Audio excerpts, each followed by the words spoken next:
The year was 2387. Earth had been part of the Galactic Federation for almost 100 years. Humans worked alongside alien species from across the galaxy. They traded goods, shared knowledge, and helped each other. It was supposed to be time of peace, but peace never lasts forever. The Zephyrian Empire had been growing stronger for decades. They were a warrior race with gray skin and red eyes that burned like fire. Their ships were fast and deadly. Their weapons could cut through steel like butter. Worst of all, they wanted to rule the entire galaxy. For 3 years, they had been attacking Federation worlds. One by one, planets fell to their might. The Federation fleet fought back, but it was not enough. The Zephyrians had better technology. Their shields could stop most weapons. Their plasma cannons could destroy entire cities. Captain Jake Morrison stood on the bridge of the USS Blackstar. He was a tall man with brown hair and calm blue eyes. He had been in the Federation Navy for 15 years. He had seen many battles, but none like this one. The Blackstar was different from other Federation ships. It was humanity's newest warship, built with ideas that only humans could dream up, while other ships relied on energy weapons and traditional shields. The Blackstar used kinetic weapons that fired solid metal projectiles at incredible speeds. It had armor that could change shape during battle. Most importantly, it had an artificial intelligence that could learn and adapt. Morrison looked. At the main screen, the planet New Geneva was under attack. It was home to 10 million people, including many humans. The Federation had sent a fleet to defend it, but things were going badly. "Captain, we're getting a transmission from Admiral Kane," said Lieutenant Amy Brooks. She was the ship's tactical officer, a woman with short red hair and sharp green eyes. She had grown up on a military base and knew how to fight. "Put her through," Morrison said. Admiral Lisa Kane appeared on the screen. She was an older woman with gray hair and worry lines around her eyes. Behind her, Morrison could see the chaos of a battle command center. People were running around, alarms were blaring, and red lights flashed everywhere. "Jake, thank God you're here," Kane said. Her voice was tired and scared. "We're losing this fight. The Zephyrians have 47 ships. They're led by War Commander Thexville. He's never lost a battle." Morrison knew about Thexville. He was famous throughout the galaxy for his cruelty and skill. He had destroyed entire fleets without losing a single ship. "What's the situation?" Morrison asked. "We had 23 ships when the battle started," Kane said. "Now we have 6. The colony ships are trying to evacuate, but they need more time. The Zephyrians are pushing through our lines. Their weapons are too strong." On the screen, Morrison could see explosions in the distance. Federation ships were dying. Good people were giving their lives to buy time for the civilians below. "How long do you need?" Morrison asked. 2 hours. Maybe 3 if we're lucky. But I don't think we can hold them that long. Morrison looked around his bridge. His crew was small but skilled. Besides Brooks, there was Chief Engineer Danny Cooper, a young man who could fix anything. Science Officer Carl Martinez was quiet but brilliant. Communications Officer Beth Torres kept everyone connected. Navigation Officer Rick Hayes made sure they went where they needed to go. "Admiral, we'll hold the line," Morrison said. Kane shook her head. "Jake, you're just one ship.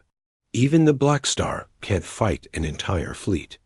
"Maybe not," Morrison said. "But we have to try." The transmission ended. Morrison turned to his crew. They were all looking at him, waiting for orders.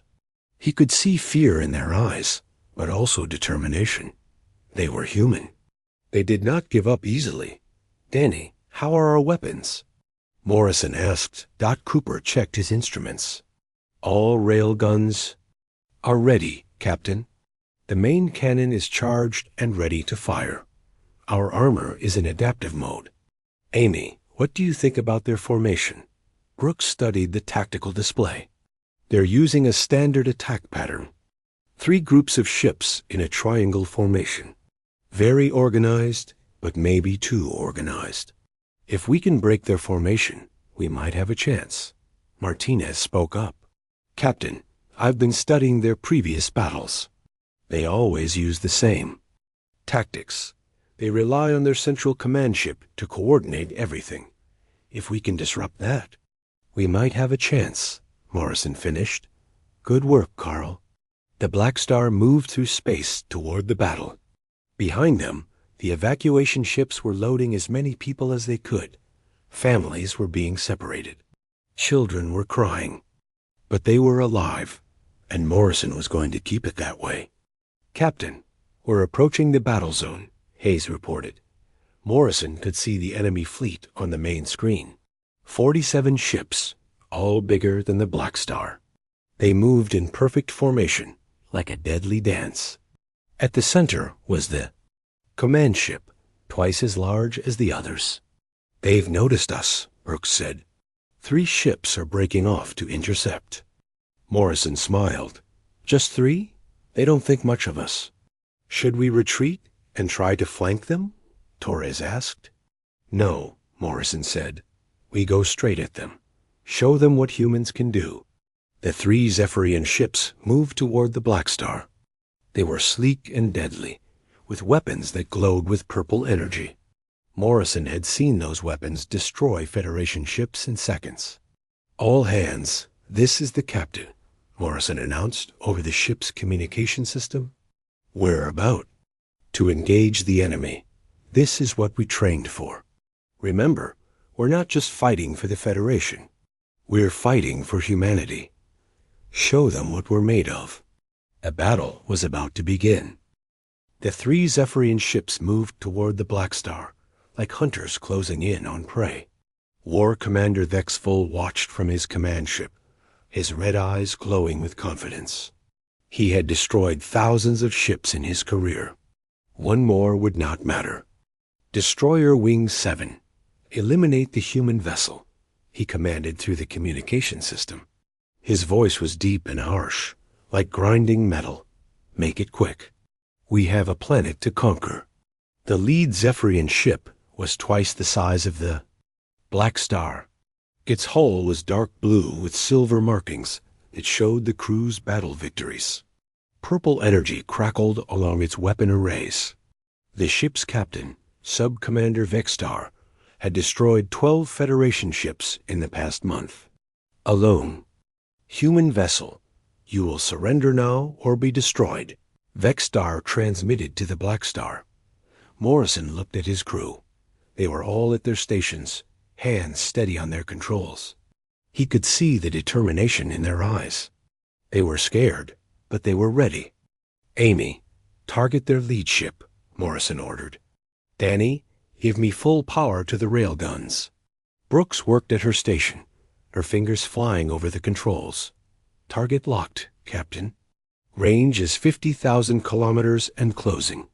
Cooper was in the engine room, pushing the ship's systems to their limits. Captain, I'm routing power from life support to the weapons. We'll have full power for about 10 minutes. That's all we need, Morrison said. Fire when ready. The Blackstar's main railgun fired. It was not like the energy weapons the Zephyrians were used to. Instead of a beam of light, it fired a solid metal projectile at incredible speed. The projectile was no bigger than a baseball, but it was moving at 30% the speed of light. The Zephyrian ship's shields flared bright purple as the projectile hit them. The aliens had designed their shields to stop energy weapons. But this was different. This was solid matter moving at impossible speed. The projectile punched through the shields like they were not there. It hit the Zephyrian ship's hull and kept going. It tore through armor, through corridors, through the ship's reactor core. The destroyer exploded in a ball of fire and metal. On the Zephyrian command ship, Vexful stood up from his command chair. His red eyes were wide with shock. What happened? How did they penetrate our shields? I don't know, War Commander, his science officer stammered. Their weapon was not energy-based. It was a physical projectile. Dexfall had never seen anything like it. In all his years of battle, no enemy had ever used such primitive weapons. Energy weapons were the standard throughout the galaxy. But these humans were different. Destroy them, he roared. All ships, destroy them now. The remaining 2 destroyers opened fire with everything they had. Purple energy beams lanced out toward the Blackstar. But Morrison was ready. Rick, evasive. Maneuvers, he ordered. Amy, return fire. The Blackstar twisted and turned through space, its adaptive armor shifting to deflect the energy beams. Hayes was a skilled pilot, and he made the ship dance between the deadly purple lights. Brooks fired the secondary railguns in rapid succession. The smaller projectiles struck the second destroyer, tearing holes in its hull. The ship began to spin out of control, atmosphere venting from multiple breaches. Martinez was studying the enemy's attack patterns from his science station. Captain, they're not adapting to our tactics. They keep using the same firing sequences.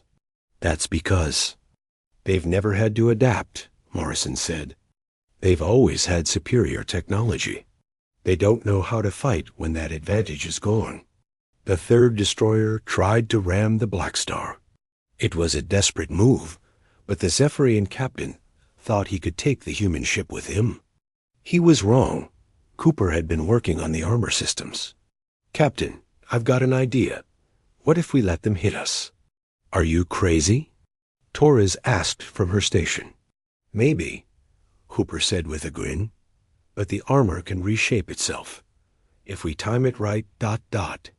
Morrison understood. Do it. The Zephyrian ship came in fast, its bow aimed at the Blackstar's side. At the last second, Cooper activated the adaptive armor. The Blackstar's hull flowed like liquid metal, creating a channel that guided the enemy ship past them instead of into them.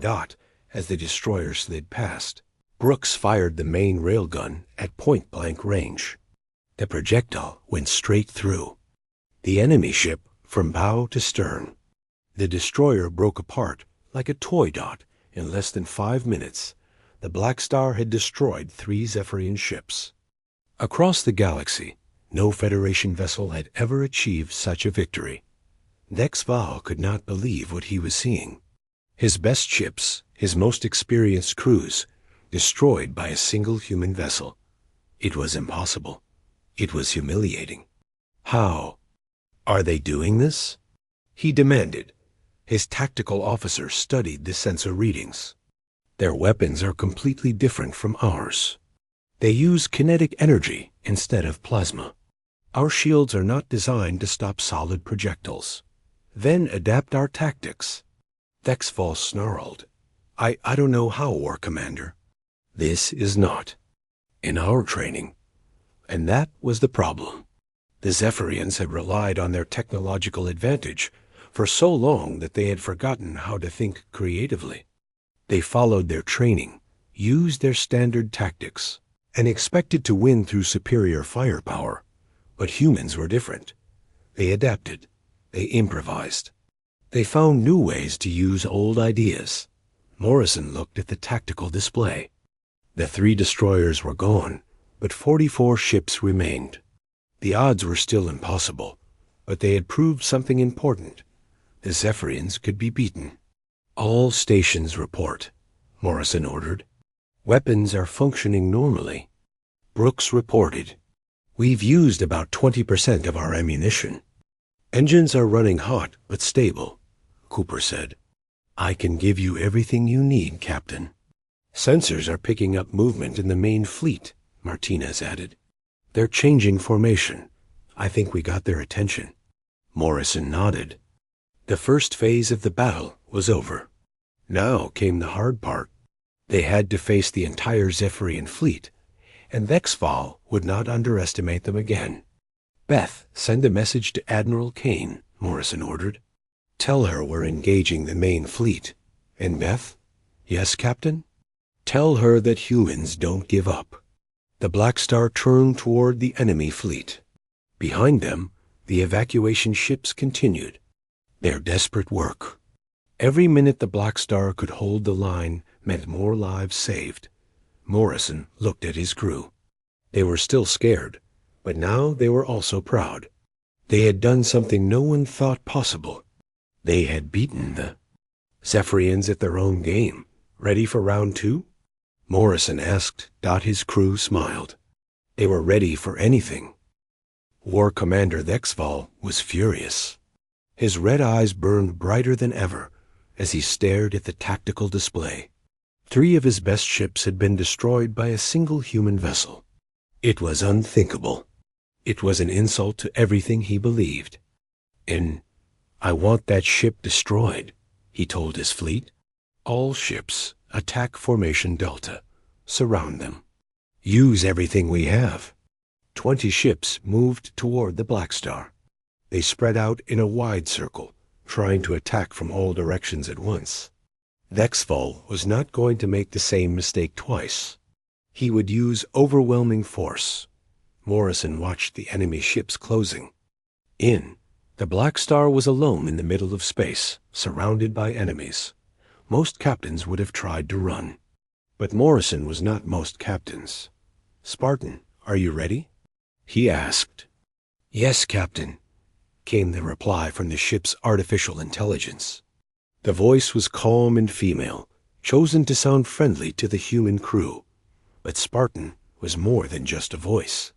She was the ship's brain, able to process information faster than any human could. What do you think of their formation? Morrison asked. They are trying to surround us, Spartan said. But their ships are too spread out. They cannot provide covering fire for each other. If we attack one section, the others will be too far away to help. That's what I was thinking, Morrison said. Amy, pick a target, the biggest ship you can find. Brooks studied the enemy formation. There's a heavy cruiser at bearing 270. It's leading a group of 5 ships. That's our target, Morrison said. Danny, I need everything you can give me. Cooper was already working miracles in the engine room. He had taken power from non-essential systems and pushed the engines beyond their normal limits. The ship was running on pure human determination and engineering skill. You've got it, Captain, Cooper said. But I can't keep this up forever. These systems weren't designed for this kind of stress. Just give me what you can, Morrison said.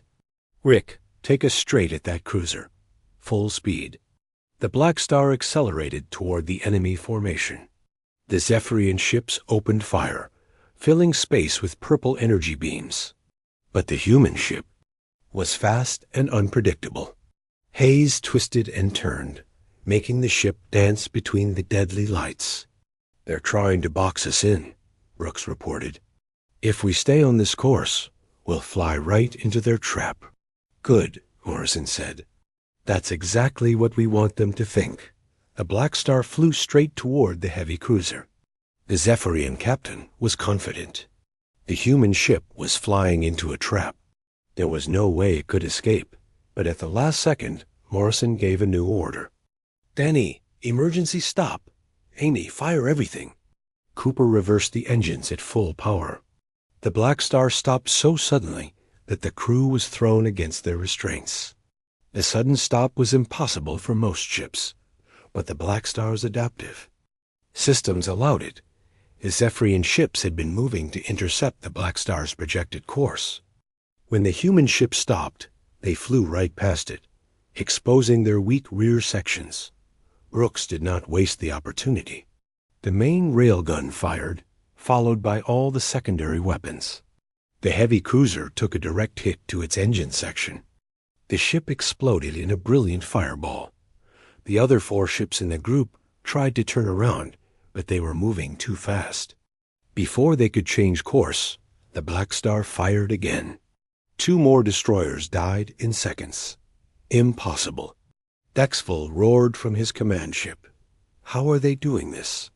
His science officer was studying the sensor readings frantically. War Commander, their tactics make no sense. They stopped in the middle of a battle. No ship should be able to do that. Then how did they do it? Dexval demanded.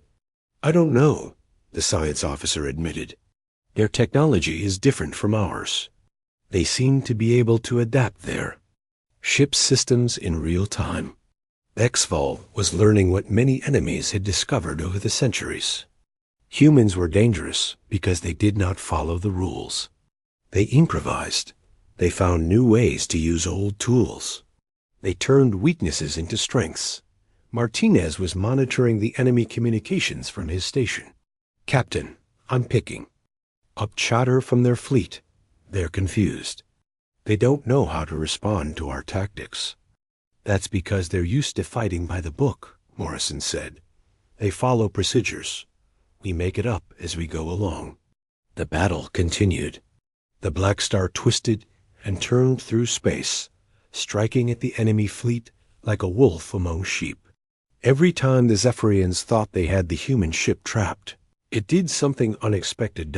When 5 ships tried to surround the Blackstar, Cooper ejected coolant from the engines, creating a cloud of frozen gas. The Blackstar hid in the cloud while Brooks picked off the enemy ships one by one.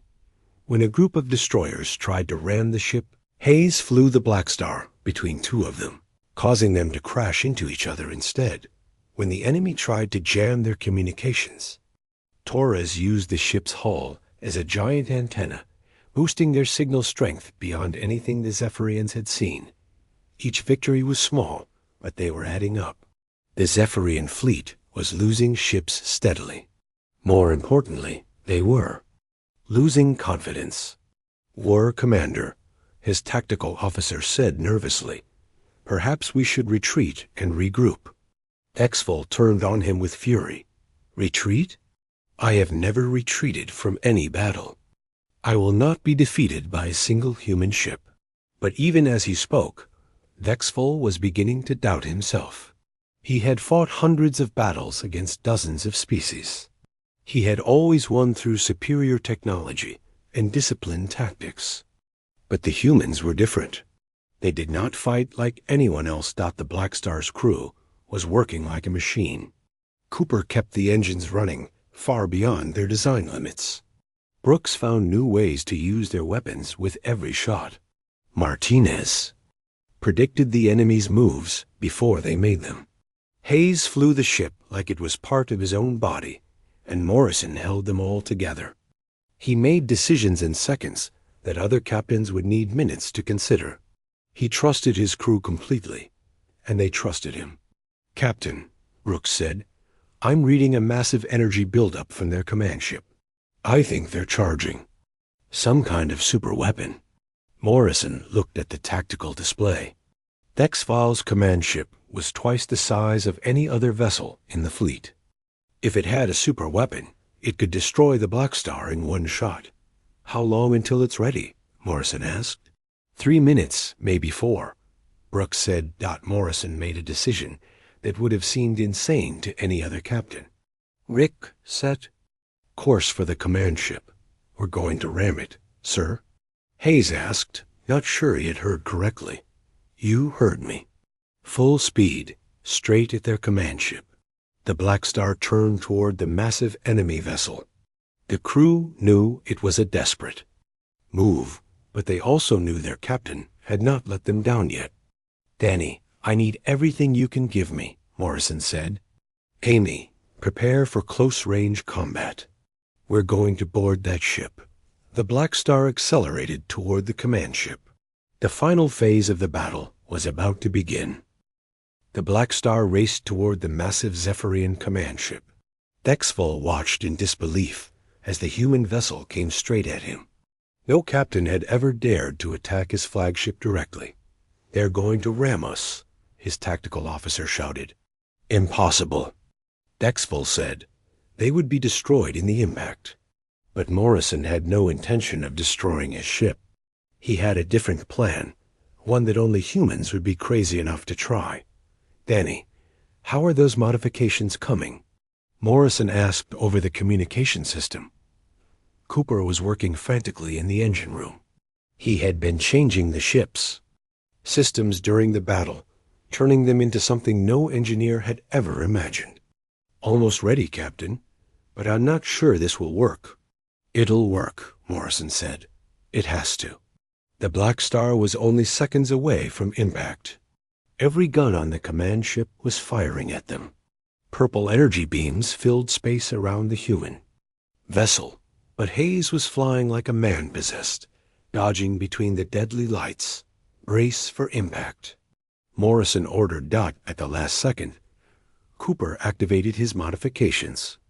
The Blackstar's adaptive armor flowed like liquid metal, forming a sharp point at the front of the ship.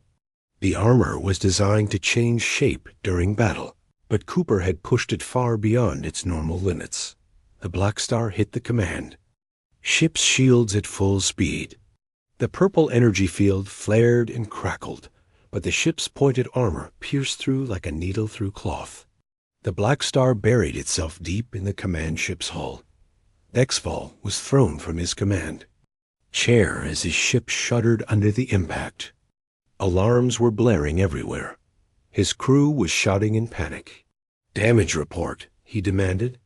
"Hull breach on decks 7 through 12, his damage control officer reported. "The human ship is lodged in our forward section." "Then we have them."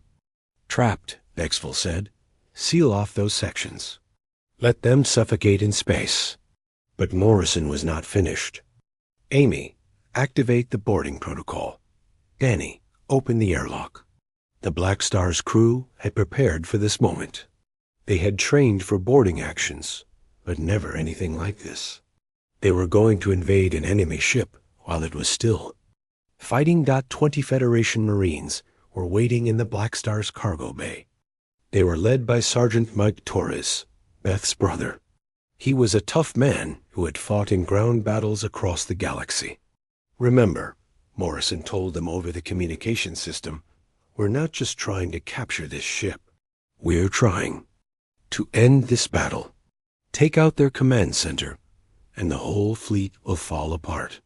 The Marines put on their armor and checked their weapons. They were scared, but they were also proud.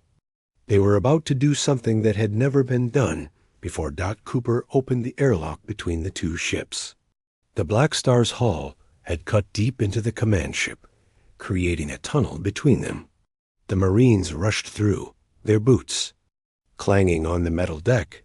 The Zephyrians were waiting for them. The alien warriors were tall and strong, with gray skin and burning red eyes. They carried energy weapons that could cut through most armor. But they had never fought humans in close combat. The first Marine through the tunnel was Private Jenny Brooks, Amy's younger sister. She was small and quick, perfect for close-quarters fighting. A Zephyrian warrior fired at her with his energy weapon, but she rolled under the beam and came up shooting. Her kinetic rifle fired solid bullets instead of energy beams. The Zephyrian's personal shield stopped the first shot, but the second and third punched through. The alien warrior fell. More Marines poured through the tunnel. The Zephyrians fought back with discipline and skill, but they were not prepared for human tactics. The Marines used smoke grenades to confuse their enemies. They threw flashbang grenades that blinded the aliens. They fought dirty, using every trick they had learned. Sergeant Torres led his team toward the command center. The Zephyrians tried to stop them, but the humans were unstoppable. They moved like a pack of wolves, covering each other and striking at weak points. On the Blackstar's bridge, Morrison watched the battle through the Marines' helmet cameras. He could see his people fighting and dying in the corridors of the enemy ship, but they were winning. "Amy, can you target their weapon systems from here?" he asked. Dot Brooks was working at her station, trying to find a way to help the Marines. "I think so. If I can tap into their computer system, ... "Do it," Morrison said. "Martinez, help her." The two officers worked together, using skills they had never learned in the academy. They were improvising, finding new ways to use their equipment. It was pure human ingenuity. "Got it," Martinez said. "I'm in their computer system. I can see their ship's layout. There." Brooks pointed at her screen. "The command center is 3 decks up from the Marines' position. If they can reach it." Morrison opened a channel to Sergeant Torres. "Mike, you need to go up 3 decks. The command center is at coordinates 7 Alpha 9. Torres was breathing hard as he fought through the ship's corridors. "Roger that." "Captain, we're on our way." The Marines fought their way up through the ship. Every corridor was a battle. Every doorway was a potential trap. But they kept moving forward, driven by human determination. Dexval was in his command center, watching his ship fall apart around him. His crew was panicking. His warriors were being defeated by a handful of humans. It was impossible, but it was happening. "War Commander," his communications officer said, "the other ships are requesting orders. They don't know what to do." That was the problem. The Zephyrian fleet was trained to follow orders from the command ship. Without clear leadership, they were lost. And Dexval was too busy fighting for his life to give orders. The command center doors exploded inward. Sergeant Torres and his Marines rushed in, their weapons ready. The Zephyrian command crew reached for their weapons, but the humans were faster. "Surrender," Torres shouted. "Drop your weapons." Dexval stood in the center of the room, his red eyes blazing with fury. He was a warrior who had never been defeated. He would not surrender to humans. "You think you have won?" He snarled. "This is just one ship. The Empire has thousands more." "Maybe," Torres said, "but right now you're done." The war commander reached for his weapon, but Jenny Brooks was quicker. Her rifle fired once, and Dexval fell to the deck. The greatest Zephyrian commander was dead. With their leader gone, the Zephyrian fleet began to fall apart. Ship captains started making their own decisions. Some tried to continue the fight. Others began to retreat. The perfect formation that had seemed so threatening was breaking down. Morrison watched it all from the Blackstar's bridge. They had done it. They had beaten the impossible odds. But the battle was not over yet. "Captain," Brooks said, "the remaining ships are scattering. Some are heading back toward Zephyrian space. Others are trying to regroup." "Then we finish this," Morrison said. "All Marines, prepare for extraction. We're going after the rest of the fleet." The Blackstar pulled away from the command ship, leaving it dead in space. The human vessel was damaged, but still fighting. Its crew was tired, but determined. They had proven that humans could not be defeated by superior technology alone.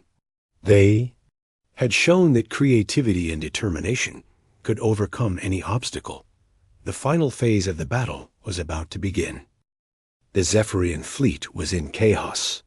With War Commander Dexval dead and their command ship destroyed, the alien warriors did not know what to do.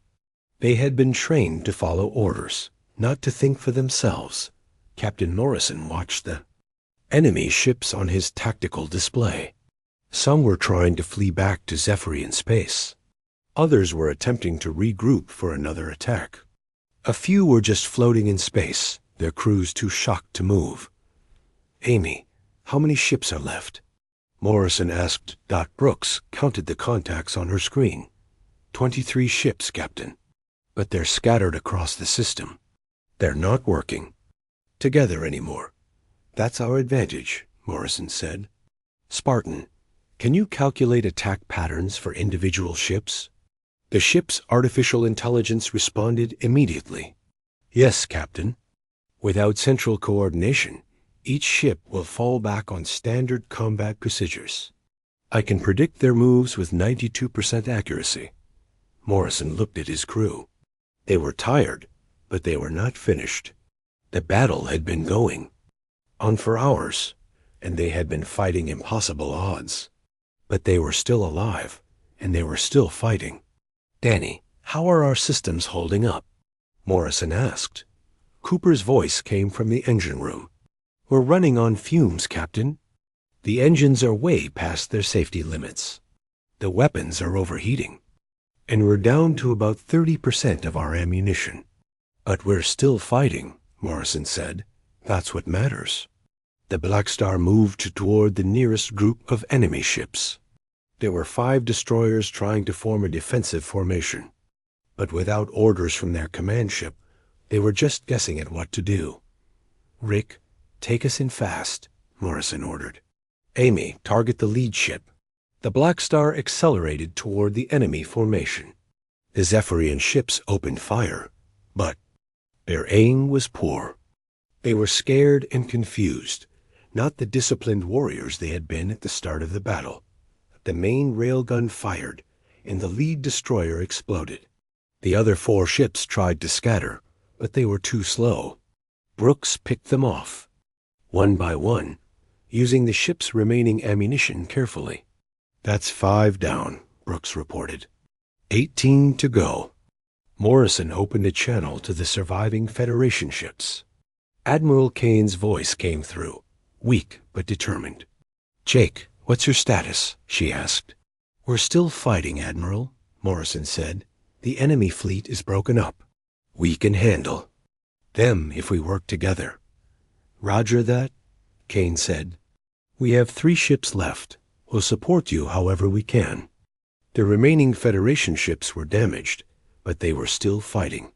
They formed up with the Blackstar, creating a small but determined fleet. For the next hour, they hunted down the scattered Zephyrian ships. It was not easy. The enemy. Warriors were skilled fighters, even without their command structure. But they were fighting alone, and humans were never alone. Martinez had been monitoring enemy communications throughout the battle. "Captain, I'm picking up something interesting. The Zephyrian ships are talking to each other, trying to coordinate, but they're arguing about who should be in command." "That's perfect," Morrison said. "They're wasting time fighting each other instead of us." One group of Zephyrian ships tried to make a run for the edge of the system, but Hayes was too good a pilot. The Blackstar intercepted them before they could escape. The railguns spoke again, and more enemy ships died. Another group tried to hide behind New Geneva's moon, but Torres had been monitoring their movements from the communications station. She guided the Blackstar to their hiding spot, and they were destroyed before they could react. As the battle continued, something remarkable happened. The news of the Blackstar's victory began to spread throughout the galaxy. Other Federation ships heard about the human vessel that had destroyed an entire Zephyrian fleet. The story grew with each telling. On Federation worlds, people gathered around communication screens to watch the battle.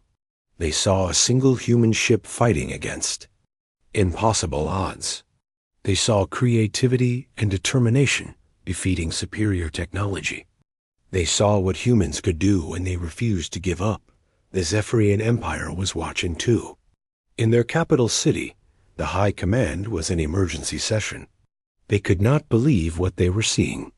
Their greatest fleet, led by their best commander, had been defeated by a single human ship. How is this possible? A Supreme Commander demanded. "We have the best technology in the galaxy. Our warriors are trained for birth. How can we lose to humans?" His advisors had no answer. They had studied human military tactics, but they had never seen anything like this. The humans were not following any known strategies. They were making it up as they went along. "Perhaps," one advisor said carefully, "we have underestimated them." Back in the New Geneva system, the last Zephyrian ships were making their final stand. 6 destroyers had grouped together near the system's edge.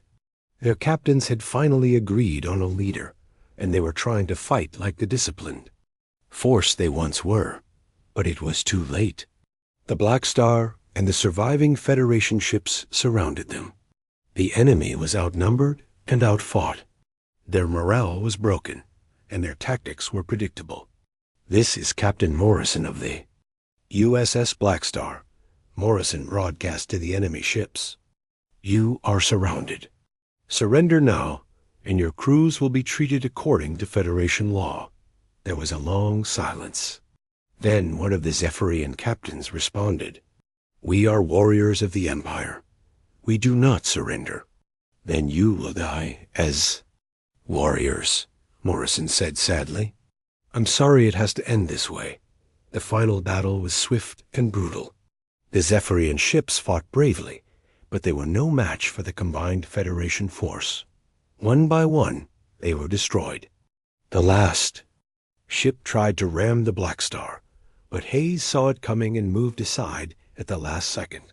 Then it was over. The space around New Geneva was filled with debris from 47 Zephyrian ships. The mighty fleet that had conquered dozens of worlds was gone. Morrison slumped in his captain's chair. The battle had lasted 6 hours, and he was exhausted. But they had won. Against all odds, they had won. "Casualty report," he said quietly. Brooks checked her instruments.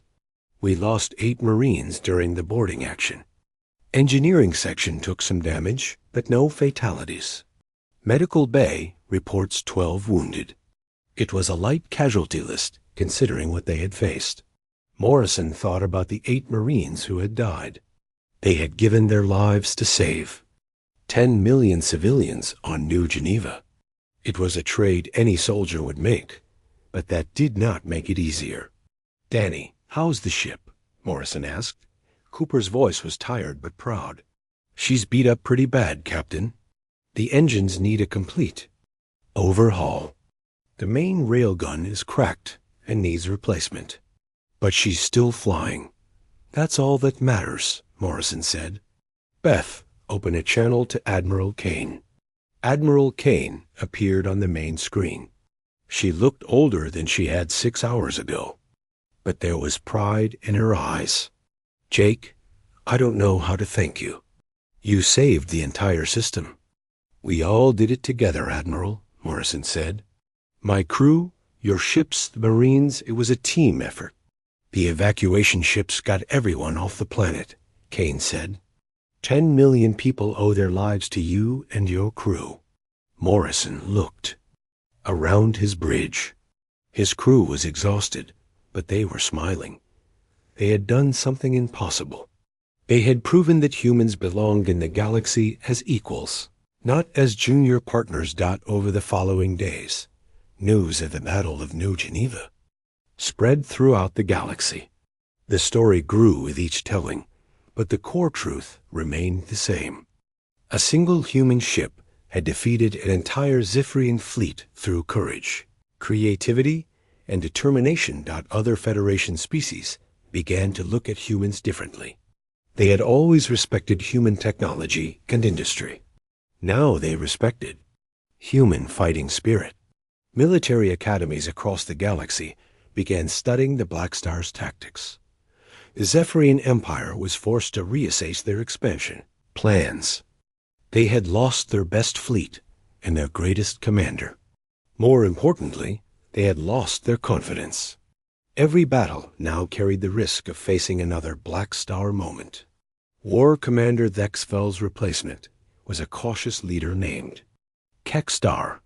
He studied the battle recordings for months, trying to understand how the humans had won.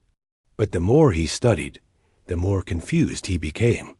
They broke every rule of military engagement, he told his staff.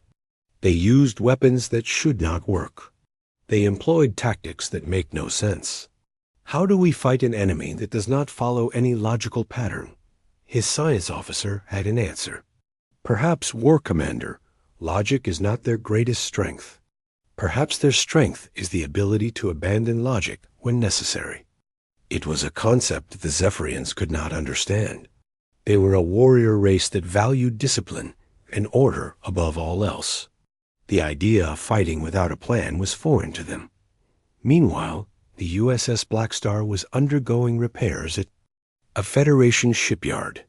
Captain Morrison had been promoted to Admiral, and he was now in charge of training other captains in human tactical doctrine. The ship itself had become famous throughout the galaxy. Crews from other vessels came to see the scarred hull and patched armor. They wanted to understand how such a small ship had achieved such a great victory. But Morrison knew the real secret was not the ship. It was the crew. It was Danny Cooper's ability to make impossible repairs under fire. It was Amy Brooks' instinct for finding the enemy's weak spots. It was Carl Ma